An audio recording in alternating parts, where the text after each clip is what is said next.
Hello, I'm Hannah, and this is Hannah's Books. I want to make a short video today about two anniversaries I'm marking. The first is my BookTube anniversary, which I reached just a couple of days ago, my 6th BookTube anniversary. And I marked the other anniversary just a few days before that, what would have been my 30th wedding anniversary with my spouse David, who died a couple of years ago from brain cancer.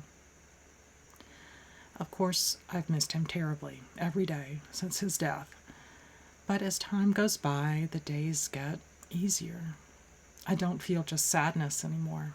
A lot of my thoughts of David now are memories of our whole life together, with all its joys and happinesses and love. But our anniversary hit me a little harder than I was expecting. I was thinking about how we celebrated my parents' 50th anniversary with them, and his parents' 50th too. And David talked both times about how we might feel when we reach that point. He had been sure from the beginning that our marriage would be, as he said, one that took, one that lasted. I want to share a few poems with you this Poetry Thursday. The first two were poems that friends read at our wedding. David and I memorized these particular translations years ago, and we shared them with each other on anniversaries and at other times. The third poem, which I'll read to you, is one I discovered only recently, but which talks about a big part of our relationship.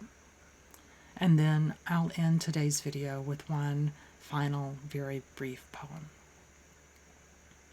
The first poem is from Pablo Neruda, one of the greatest 20th century poets of the Americas, and it's his Sonnet 17. I love you not as if you were salt rose, topaz, or the arrow of carnations that propagate fire. I love you as certain dark things are loved, in secret, between the shadow and the soul.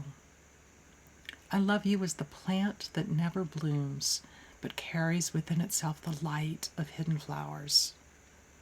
Thanks to your love, a certain solid fragrance, risen from the earth, lives darkly in my body. I love you without knowing how or when or from where. I love you straightforwardly, without complexities or pride.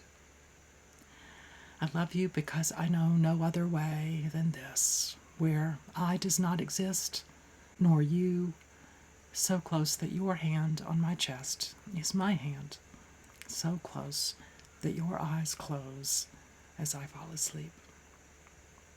The next poem I want to read is one by the 13th century poet Rumi. At our wedding, my young brother read this poem loud. Last year, I went to his wedding, and without me knowing, they read a different translation of the same poem aloud. My brother didn't realize, but it made me very happy. Here is our old translation. This marriage be wine with halva, honey dissolving in milk.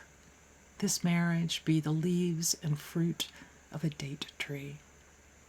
This marriage be women laughing together for days on end. This marriage a sign for us to study. This marriage, beauty.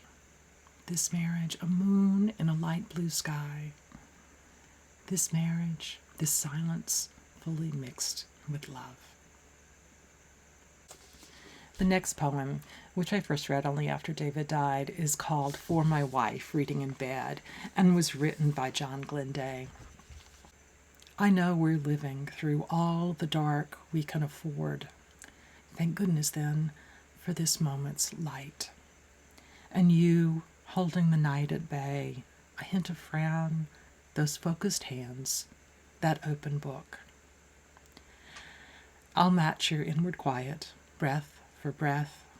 But what else do we have but words and their absences to bind and unfasten the knotwork of the heart, to remind us how mutual and alone we are, how tiny and significant. Whatever it is you are reading now, my love, read on. Our lives depend on it. And I'll close this video with one very brief final poem about grief, written by a poet I loved even before I met David, WS Merwin. I recited this at the funeral of a close friend's spouse, who died almost exactly 1 year after David died. It's called Separation by W.S. Merwin. Your absence has gone through me like thread through a needle. Everything I do is stitched with its color. Thank you for being here today. See you soon here on Hannah's Books.